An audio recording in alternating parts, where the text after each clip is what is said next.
চিনির জন্য দুটো গেঞ্জি নিয়েছি। The prince has arrived at Mamma's Boy, কারণ ঠান্ডা পড়ছে। হোটেলে কিছু নেই, জাস্ট হোটেলে লাগেজটা রেখেই বেরোবো, কারণ লাগেজ নিয়ে ইনস্টিটিউটে যাওয়া যাবে না। নর্মালি একটা দোকান থেকে এখানে কাটাতাম, কিন্তু ভালো কাটে না। থেরাপাপে একটু চার্জটা অনেকটাই বেশি। মানে এই চিনি বাবাকে দিয়ে দেখো খুব পরিষ্কার লাগছে, একদম চুয়ে শাহরুখ খান লাগছে বলে আমার চিনি বাবাকে।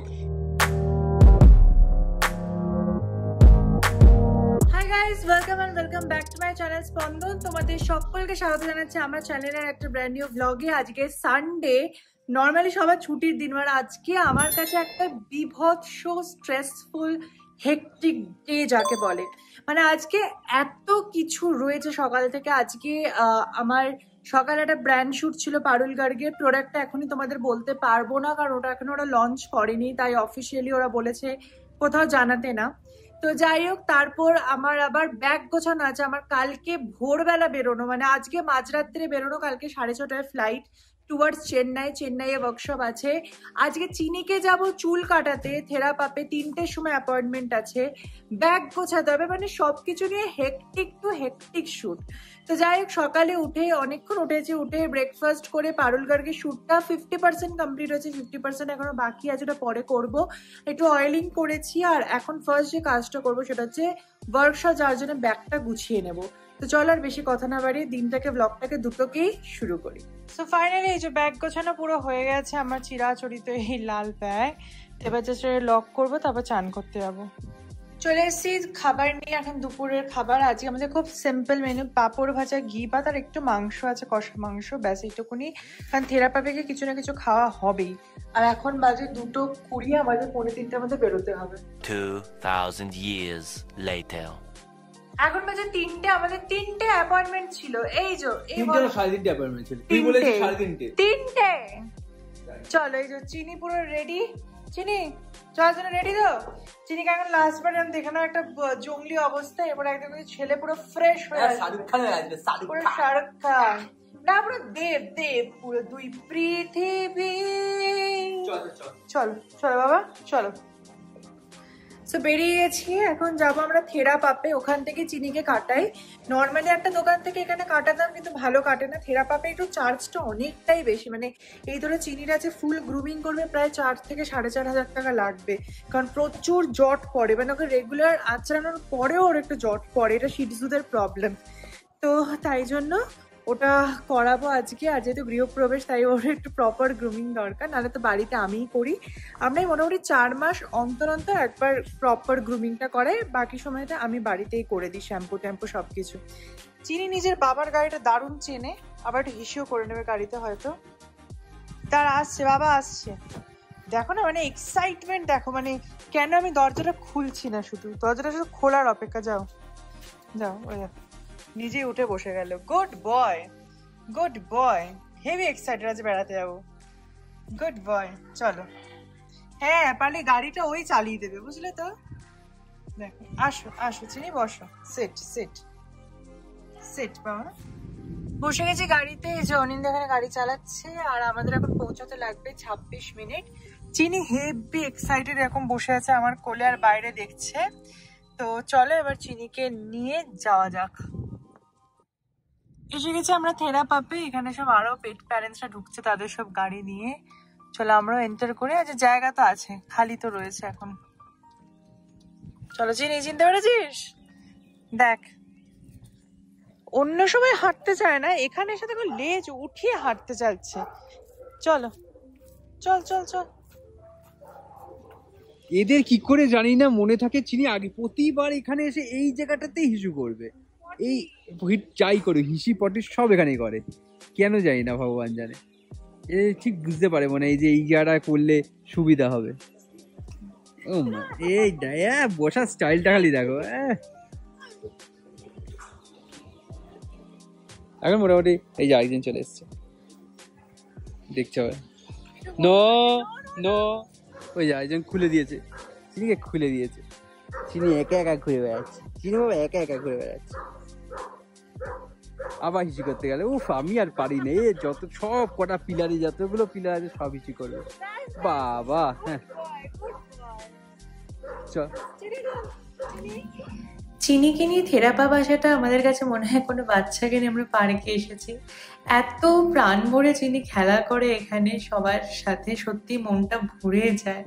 আর বারবার চিনির এই আনন্দটা দেখে মনে হয় যে সত্যি আমরা কত খুশি চিনিকে নিয়ে। ঠাকুর করুক চিনি যেন সবসময় ভালো থাকে আর খুব সুস্থ থাকে আর এইভাবে হেসে খেলে বেড়াতে পারে। এখানে সব বন্ধু বান্ধব পেয়ে গেছে, এদের বন্ধুদের সব এই পিছনে শুকে নিল, ব্যাস ওটাই হচ্ছে মজা আর কি। চলো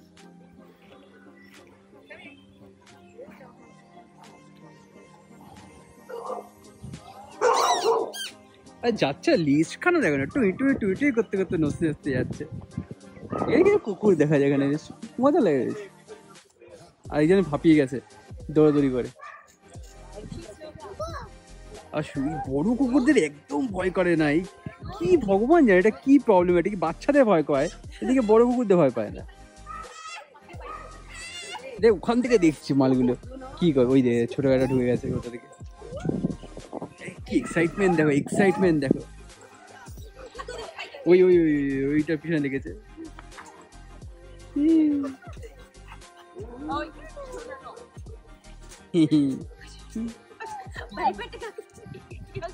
চিনির আর একজন পাওয়া গেছে, চিনির জুড়বা। ফাইনালি চিনিকে গ্রুমিং করাতে দিয়ে এসেছি আর আমরা একটু এখানে স্ন্যাক্স খাচ্ছি, ফিশ ফিঙ্গার, তার সাথে চিকেন নাগেটস। আর এখানে বিভিন্ন আরও সব ডগসরা খেলা করছে, সুইমিং করছে। তো এগুলো দেখতে ভীষণ ভালো লাগে, মানে থেরাপির থেকে ভালো জায়গা আমার কাছে কিছু নেই। আমি চিনির জন্য দুটো গেঞ্জি নিয়েছি, the prince has arrived and Mamma's Boy, কারণ ঠান্ডা পড়ছে আর চিনির এবার গেঞ্জিটা লাগবেই। ক্রেস আছে, ক্রেসে কেউ একটা শিটজু রেখে গেছে, কত বড় হয়েছে। অনিন্দা বলছে দেখ এইটা হচ্ছে সাইজ, এইটা হচ্ছে সাইজ। কত বড় দেখ, আমাদের চিনি আধা সাইজের। হ্যালো, এইটা হচ্ছে অনিন্দর মায়ের প্রিয় কুকুর। অনিন্দর মায়ের এটা খুব পছন্দ। বল কি কিউট দেখতে। আমার তো ভোডাফোনের এই কুকুরটাই পছন্দ। তো মানে পাগ, এটা পাগ না, এটা পাগ না না। এই যে মোটামুটি এখন 7টা বাজে, আমাদের মোটামুটি চিনির গ্রুমিং ডান। এই চিনি বাবাকে দেখে দেখে খুব পরিষ্কার লাগছে, একদম চুয়ে শাহরুখ খান লাগছে পুরো আমার চিনি বাবাকে। নরম একেবারে গুলু গুলু হয়ে গেছে। একজন দেহাকে ছুঁয়ে বলছি বাবা ওর চুলটা তো আমার চুলের থেকেও নরম বেশি। সে তো উঠছে দেখো না, ফুরফুর করে উঠছে, ফুরফুর করে উঠছে। চলো চলো বাই, চলো চলো। হ্যালো গাইস, সেজে গুজে নিয়েছি কারণ এখন বাজে রাতের 1:30। তোমরা কি ভেবেছো থেরাবাব থেকে এসে আবার কোথাও বেরোবো রোববারে? না গো, থেরাবাব থেকে আমরা আসার পরে আমি পুরো ঘুমিয়েছি 2-3 ঘন্টা, কারণ আজকে আমার এই 1:30টার সময় এখন বেরোচ্ছি, কালকে সকাল 6টায় ফ্লাইট আছে আমার। আর ফ্লাইটটা পৌঁছাবে 8টার সময় চেন্নাইতে, তারপর 8টা মানে এয়ারপোর্ট থেকে নেবেই ডিরেক্টলি আমি যাবো ইনস্টিটিউটে, তারপর করবো ক্লাস। তো তাই জন্য একটু ঘুমানোটা ইম্পর্টেন্ট ছিল। তো এখন যাই হোক, পুরোপুরিভাবে ঘুমিয়ে ফ্রেশ হয়ে একদম রেডি হয়ে নিয়েছি, পুরো এইভাবেই আমি চেন্নাই ইনস্টিটিউটে এন্টার করবো। তাই জন্য সম্পূর্ণভাবে একদম রেডি হয়ে নিয়েছি পুরো এথেনিক ওয়্যারে, কারণ আমার জানি না সাউথে আমার এথেনিক ওয়্যার ভীষণ কমফোর্টেবল লাগে। তো তাই জন্য এখন চলো বেরোবো, ক্যাবও এসে গেছে। আর অনিন্দকে টাটা বলে অনিন্দ আমার লাগেজটা একটু জাস্ট ক্যাবে তুলে দেবে। চিনি চিনি হ্যাঁ চিনি, চিনি আমার সাথে কথা বলছে না, দেখো বুঝতে পেরেছে আমি আবার যাচ্ছি। ওর চিনি যদি এই পৃথিবীতে একটা জিনিসকে সব থেকে হেট করে, সেটা হচ্ছে আমার এই লাল সুটকেসটা। যখনই এই সুটকেসটা বেরোয় তখনই ওর মুডটা অফ হয়ে যায়, তাই তো চিনি বাবা? হ্যাঁ চলে আসবে বাবা, 10 দিনের ব্যাপার। I miss you. সকালে উঠে চাটা একটু মিস করবো আমি। ফাইনালি আমার ক্যাব চলে এসেছে আর এই যে অনিন্দ এখানে আমার সুটকেস লোড করে দিচ্ছে। ক্যাবে বসে গেছে আর এখন যাচ্ছি এয়ারপোর্টের উদ্দেশ্যে। মনটা যে কতটা খারাপ লাগে সেটা আমি জানি না কোন ভাষায় আমি তোমাদেরকে প্রকাশ করব। তোমরা তো ভাবো যা বেড়াতে যাচ্ছে, ইনস্টিটিউটে কাজের জন্য যাচ্ছে, বাট ভেতর ভেতর যে কি চলে চিনিকে ছেড়ে অনিন্দকে ছেড়ে এরকম 10-12 দিনের জন্য বাইরে যাওয়া, সেটা একমাত্র আমিই জানি। তো পৌঁছে গেছি রাত্রিবেলা 2:30টার সময়, এয়ারপোর্ট পুরো ফাঁকা, কিন্তু প্রচণ্ড ঠান্ডা, মানে হাওয়া দিচ্ছে, কনকন করছে। আর পেয়েও গেছি বোর্ডিং পাস, ফাস্ট ট্র্যাক ছিল তাই সব কিছু পেয়ে গেছি। এখানে আমার সমস্ত চেকিং হয়ে গেছে। আমি এখানে কথা বলেছিলাম বাট রেকর্ড হয়নি, আমি কেন জানি না। তো কি বলছিলাম আমি নিজেও জানি না। সো যাই হোক, এখানে একটা খুব সুন্দর গাছ দেখলাম, দেখো কি অপূর্ব। এগুলো কিন্তু সব ফলস গাছ, তো যাই হোক প্রচণ্ড খিদে পেয়েছে, আমি ডিনার করিনি, তাই জন্য স্টারবাকস থেকে নিয়ে নিলাম একটা কোল্ড কফি। কি সুন্দর শুভা উইথ স্মাইলি লিখে দিয়েছে, আর তার সাথে একটা চিকেন স্যান্ডউইচ। তো সময় হয়ে গেল আমার ফ্লাইটের, চেন্নাই যাওয়ার 6:09 আমার ফ্লাইট। আর এবারে সত্যি কথা বলতে প্রথমবার জীবনে ফ্লাইটে উঠছি, বুকটা একটু ধড়পড় করছে, মানে একটা টেনশন, একটা অদ্ভুত ফিলিং কাজ করছে এয়ার ইন্ডিয়ার ঘটনাটা হওয়ার পরে। তো যাই হোক উঠছি ফ্লাইটে, ঠাকুরের নাম নিয়ে ভালো করে মা মনসা, দুর্গা ঠাকুর সবাইকে ডেকে বসে গেছি উইন্ডো সিটে। আমার উইন্ডো সিটটা ছিল 1A। তো যাই হোক এখান থেকে ফ্লাইট ছেড়েও দিল ব্যাঙ্গালোরকে টাটা বলে, আবার 10-12 দিনের জন্য চেন্নাই ট্রিপে আমি যাচ্ছি। পৌঁছে গেছি চেন্নাইয়ে, আর এয়ারপোর্টে নেমে দেখো একটা অসম্ভব সুন্দর নৃত্যরতা একটা মূর্তি, ভীষণ সুন্দর আর্কিটেক্ট পুরো চেন্নাই এয়ারপোর্টটারই। এখানে নটরাজের মূর্তি আছে এন্ট্রিতেই, আর যারা আমার মতো নৃত্যশিল্পী তাদের কাছে নটরাজ দেবের মাহাত্ম্য মানে বলে বোঝানো যায় না, তাই নটরাজকে প্রণাম করেই আমি চেন্নাইতে প্রবেশ করলাম।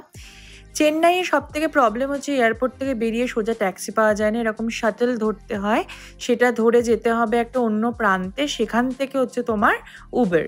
তো এটা ফ্রি শাটল সার্ভিস কমপ্লিটলি। তো এরকম গাড়িতে আমরা বসে গেছি অনেকে মিলে, অ্যান্ড তারপরে ফাইনালি উবের পিক আপ পয়েন্টে এসে উঠে গেছি উবেরে। প্রচণ্ড গরম, তোমরা বললে বিশ্বাস করবে না, ব্যাঙ্গালোরে ছিল হচ্ছে 18 থেকে 20, আর চেন্নাইয়ের ওয়েদার হচ্ছে তোমার 37-38, মানে চরম গরম, আর তার সাথে পুরো লু চলছে আর কি। তো যাই হোক পৌঁছে গেছি আমি হোটেলে।